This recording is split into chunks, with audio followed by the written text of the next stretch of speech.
தான் போயிட்டு இருக்கோம். ஆனா என்ன பண்ணாலும் உடம்பு முக்கியம் இல்லை, நம்ம நல்லா இருந்தா தானே மற்றதை பார்க்க முடியும். அதால சிவா மாஸ்டரையும் கூட்டிட்டு போறோம். ஜிம் மாஸ்டர் சிவா, ஹாய் சொல்லுங்க.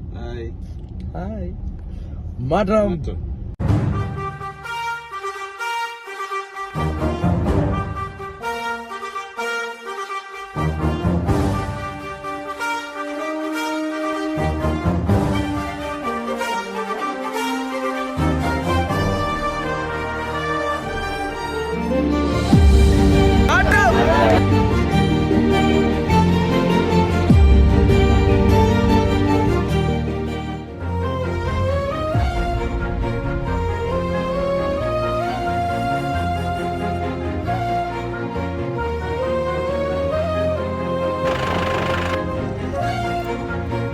விவசாயிங்க யாரு காலையும் விழுகிறாங்க. விவசாயிங்க காலில் தான் எல்லாரும் சோறு போடுற சாமி. நாங்கள் தான் உங்கள் காலில் மாற்றம்.